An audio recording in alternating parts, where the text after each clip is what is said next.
Hello everyone and welcome to EduTap. Today you are watching this session where we are going to discuss some important MCQs from the topic of freedom movement and Indian Union and pertaining to the paper of ESIC Deputy Director exam. So without any delay, we will start with the session and discuss the MCQs. But before that, I would like to request all of you that if you enjoy the content that is being presented on our YouTube channel, please do subscribe to our YouTube channel and also join the Telegram channel where we provide you with a lot of free content for different and various examinations. For example, RBI, NABARD, SEBI, Grade B, and all these different examinations. The content is available absolutely free of cost on our Telegram channel. All the sessions that you see on our YouTube channel, all those PDFs for those sessions is available on this Telegram channel. So do not forget to join this Telegram channel also. And also, if you enjoy the MCQs that we are going to discuss today, please do like the video that like this particular video also, and share this also so that more and more aspirants can come and join us. Right. So now, without any delay, let us start with the question number one. Question number one is in front of you. Quite a simple question. After independence, the first non-Congress government in India was formed in which of the following states? So we know that in the syllabus of ESIC Deputy Director exam, the name of the complete topic, which is the history topic, is Indian Freedom Movement and Indian Union, right? So also the modern history pre 1947 gonna be very important, and also the history after 1947 is also very important, at least up to 1980s, right? So in this question we are being asked about the first non-Congress government in India. The options available to us are West Bengal, Uttar Pradesh, Kerala and Bihar. Now if you know exactly the answer, then it's very easy obviously, but if you want to take an educated guess, what can be the educated guess? We know that Congress was a very popular party, especially pre 1947, and also after the independence the Congress government was very popular all across India, especially in northern and western India, right? So Uttar Pradesh was, the stronghold of the Congress party, and we know that stalwarts of Congress party like Mr. Jawaharlal Nehru and his entire family, they hailed from Uttar Pradesh. So it is very improbable that non-Congress government will come out from Uttar Pradesh. Similarly, West Bengal was also a stronghold for Congress. Various leaders from Subhash Chandra Bose, Rabindranath Tagore, various other leaders from Bengal region, they were in support of the Congress party, and this was also true for Bihar, because Bihar was also the a part of the Bengal province at that time, right? So the only state which is available in the options and which could have been guessed as a non-Congress state is the state of Kerala, because in 1957 the first non-Congress government was formed in Kerala, and this was a communist government. The government was formed by the Communist Party of India, and it is a very famous government, Namboothiri Path government we also call it. So the correct answer will be Kerala. Kerala since 1947 has been a stronghold for the communist politics in India, and even today we can see that communist parties are active in very small sections of our country, and Kerala is one of those sections, right? So now let us move ahead. Question number 2 is now in front of you. The question number 2 is about the Bombay Plan. The Bombay Plan, it was brought out in 1944. We have been given 4 statements about this plan, and we have to identify the correct statements out of these 4. The statement 1 says it was a blueprint for India's economic future. So first of all, you must know what Bombay Plan was all about. Secondly, it supported state ownership of industry. So Bombay Plan, it advocated for the ownership of industry by the government, by the state, according to the second statement. Third one says was made by some leading industrialists. Who made the Bombay Plan? What was Bombay Plan? Who made the Bombay Plan? And supported strongly the idea of planning. What were the features of the Bombay Plan? So if we read the Indian history, we know that during the colonial rule, various Indian industrialists from Jamshedji Tata and Birla and Bajaj and Purushottam Das, Thakur Das, there were various other capitalists or industrialists in our country which were also in support of the freedom struggle, which were also very vocal against the Britishers and their discriminatory policies. So these industrialists, they came together and they formed this particular Bombay Plan. So it was made by some leading industrialists, it is absolutely true. It also was a blueprint for India's economic future. In 1944 it was pretty clear that Britishers are gonna leave India in a few years. So what could have been the roadmap for the future economic development of India? This was also contained in the Bombay Plan, and the first statement therefore is also correct. It supported strongly the idea of planning, and yes, it did supported the idea of planning. And according to Bombay Plan, industrialists thought that the government should also plan the economic future, and it should support the industrialist class in bringing up the economic development of our country, especially the industrialization of our country. It did not support state ownership of industry. right? So all these industrialists, they did not support that all the industries should be owned by state, but what they wanted was that it should be supported by the state, not ownership but support, so that government should make policies which are conducive for the development of industrialization in the country, right? So correct answer in this question will become option C, 1, 3 and 4, not state ownership, right? And this Bombay plan was also very well accepted and very well received by various sections of the society, especially Congress, and Mahatma Gandhi also, he was also in support of the Bombay plan. And even after independence, the first Congress government which was made under the leadership of Jawaharlal Nehru ji, they also proceeded on the lines of the Bombay plan only, right? Next up, let us talk about the question number 3. Question number 3 is about Tebhaga peasant movement in Bengal. So the question says the demand for Tebhaga peasant movement in Bengal was for what? This Tebhaga peasant movement, it started in 1945-46 in the Bengal province of British India. And what was the demand, the main demand of the Tebhaga movement? Look at the options. Option A says the reduction of the share of the landlords from 1/2 of the crop to 1/3. In that region of Bengal, there were jotedars and there were the landless cultivators or tenant cultivators. So according to the first statement, the demand was that whatever cropping was done, whatever produce was there from the fields by the tenant cultivators, about 1/2 of that produce was going to the landlords, was going to the jotedars, right? So the demand was that this produce should not be 1/2, it should be 1/3. Only 1/3 of the crop should be going to the landlords and rest 2/3 should remain with the cultivators. Option B, the grant of ownership of land to peasants as they were the actual cultivators of land. They demanded that all the land should be named or should be given to the cultivators who were actually doing the farming. Option C says the uprooting of zamindari system and end of serfdom, that they demanded that zamindars should be abolished, this entire system of zamindari should be abolished. And option D, writing off all peasant debts, whatever loans the peasants or cultivators had taken, they wanted all those loans to be written off. The correct answer for this question is obviously option A, the reduction of the share of landlords from 1/2 of the crop to 1/3. Tebhaga, if you know the Hindi language or the lingua franca of that particular region of our country, Tebhaga, which basically means third part or 1/3 of something. So it was the demand that 1/3 of produce should be given to the landlords and not 1/2, right?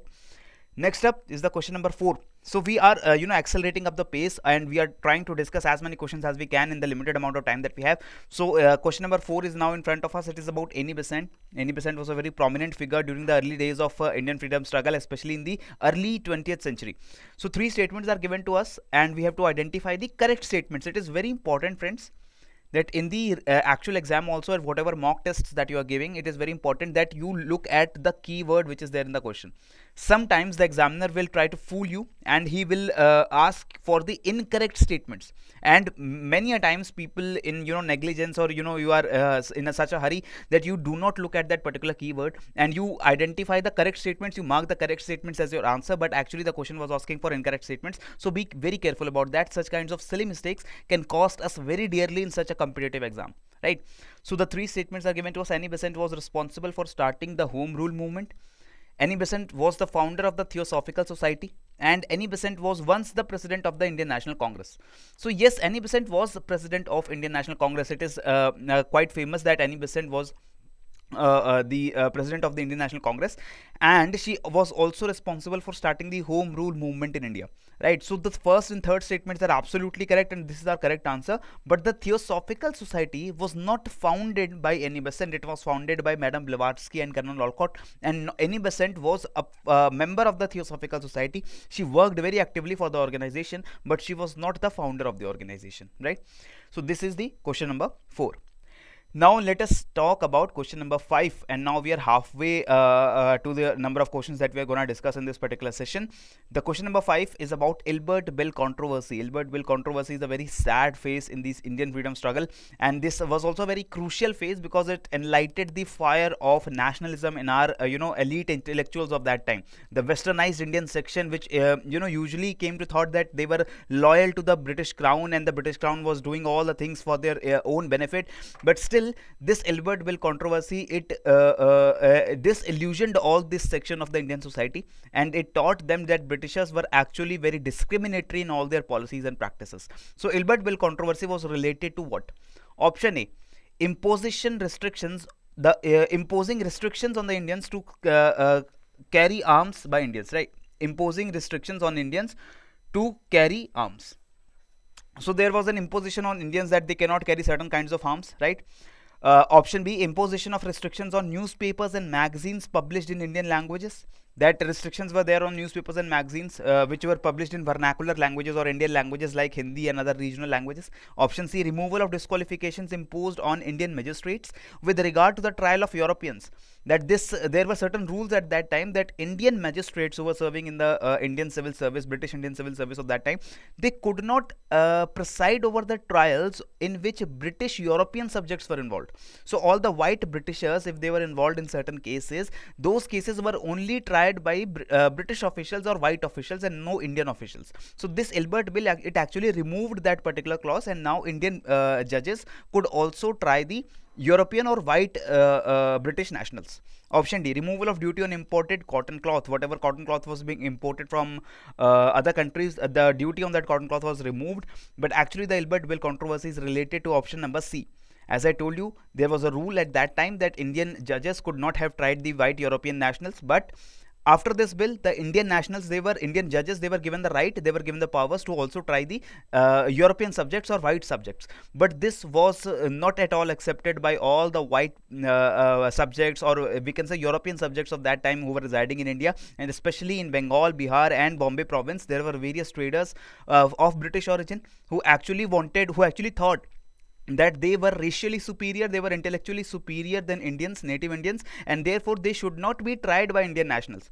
And this bill, it was actually amended, it was actually changed, and this provision was also removed that Indian judges could now not try all these British officials, and therefore this actually disillusioned all the other sections of Indian society, and now they were aware of the British racism, now they were aware of the British discriminatory policies, because it was now biting them in their face, right? So this is the question number 5. We have done away with 5 of our questions. The halfway mark we have reached, and now let us talk about the question number 6. Question number 6 is about Indian association. Who among the following was not associated with the foundation of Indian Association? Indian Association was a very eminent pre-Congress organization, pre-1885 organization, and it worked for bringing up various policies for the betterment of Indian sections in India, as well as the Indian diaspora which was living in Britain. So Surendranath Banerjee, Anand Mohan Bose, Alexander Octavio Hume, A.O. Hume, and Surya Sen, these are the 4 options. All these 4 options, they belong to the region of Bengal. A.O. Hume, he was a British national, not a native Indian, but he worked for the betterment of Indian classes. He worked for various grievances of Indian classes, and also he wrote many petitions to the British Indian administration for various grievances that Indian population was facing at that time. Out of these 4 people, out of these 4 fighters, Surya Sen is the fighter who is a revolutionary fighter.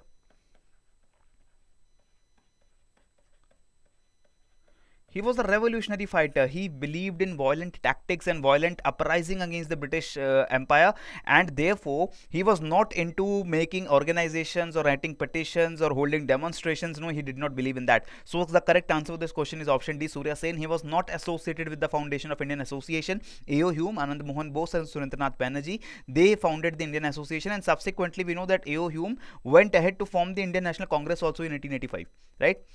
So now question number 6 is done. Let us jump ahead to question number 7. So in question number 7, we have been given 4 events. Event number 1, royal visit of the King Emperor George V. Number 2, partition of Bengal. Number 3, Shimla deputation or Simla deputation. And number 4, birth of the Muslim League.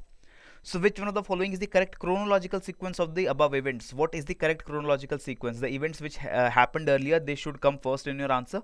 And to answer this kind of question, we must be very clear about our timelines. We know that partition of Bengal very famously happened in 1905. Right? It was complete by 1906. Then royal visit of King Emperor George V, the last visit, the royal visit, it happened in 1911. And then a royal darbar was set up in Delhi, and the capital of British India was also shifted to Delhi from Calcutta at that time, and this happened in 1911.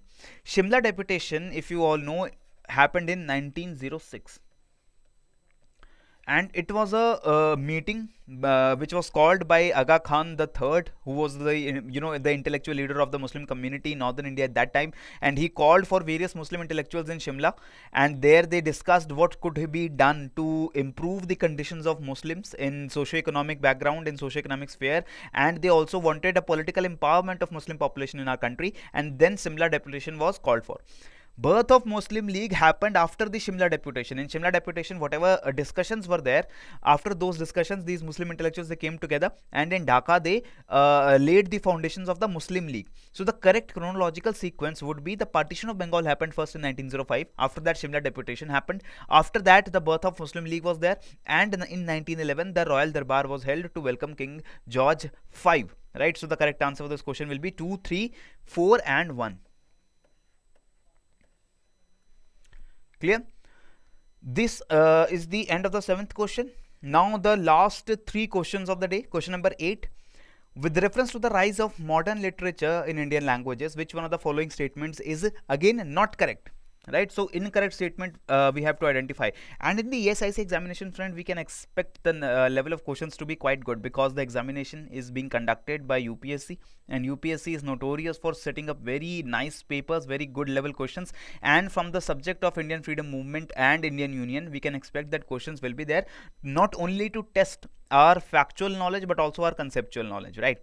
So look at the options here. The option number A says Deen Bandhu Mitra's play Neel Darpan probed into the depth of exploitation and atrocities committed by the indigo planters. So indigo planters, which were active in the Bengal and Bihar region of the British India, they exploited the Indian native farmers, and there were various cases, various stories of this kind of exploitation. And Neel Darpan, this was a play written by Deen Bandhu Mitra, in which he highlighted the plight of these indigo farmers, right? How they were exploited by the European British planters. Option B, Bankim Chandra's semi-historical novel Durgesh Nandini was a landmark in the field of Bengali language, as it not only made Bengali language respectable for the English educated but also gave them a new prose style. This is absolutely correct. Bankim Chandra, he was a very celebrated Bengali author, Bengali writer, poet as well, and he wrote Durgesh Nandini, which is still a very commendable novel, and it is written in such a kind of Bengali language. It actually gave birth to a new kind of writing style in Bengali, right? In addition to Durgesh Nandini, we also know the Anand Math, which was also a very famous novel written by Bankim Chandra, and it was based on the Sannyasi rebellion. It gave us the song Vande Mataram also. So Bankim Chandra and Deen Bandhu, these both these statements, they are very much correct. Statement number C, Bipin Chandra Pal, he started the weekly New Bengal, through which he ventilated ideas about patriotism, nationalism and nation building.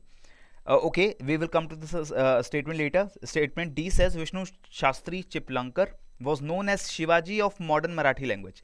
This is absolutely correct. Vishnu Shastri Chiplankar, he was a Marathi laureate, and in Marathi he has written various short stories also, various novels also, and he is also known as Shivaji of modern Marathi language because his writing style actually popularized the use of Marathi language. At that time in Bombay province, Marathi was not very popular among the urban elite, and it was only confined to a few locations in villages and in rural areas. But Vishnu Shastri Chiplankar, he made Marathi so popular, and he also gave birth to the modern Marathi literature. Bipin Chandra Pal, he did not start any weekly New Bengal.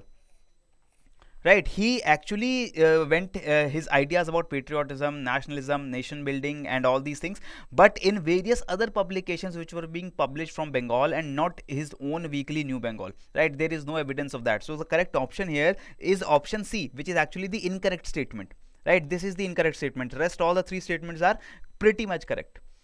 Next is the question number 9. Question number 9, let us look at the question. Which one of the following was the first English language weekly paper to be published from Bombay? The first English language weekly paper to be published from Bombay. Options are Bombay Courier, Bombay Gazette, Bombay Herald and Bombay Times.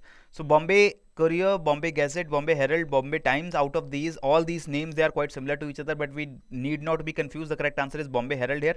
The Bombay Herald, it was started in 1789 and it was amongst the first English newspapers published from Bombay, India, right? And initially it was found in 1789. It was changed to Bombay Gazette in 1791. After 2-3 years, it was changed to Bombay Gazette. So there can be a confusion that the correct answer is Bombay Gazette, but we have to answer the we have to make sure that if Bombay Herald is present in the options there, the correct answer would be Bombay Herald, right? And now the last question of the day, my friends. The last question is about the Bhudan movement, which was started by Acharya Vinoba Bhave. So Acharya Vinoba Bhave, who aimed at bringing about land reform or land distribution through his Bhudan movement, received the first donation of land on 18th April 1951 in the village of what?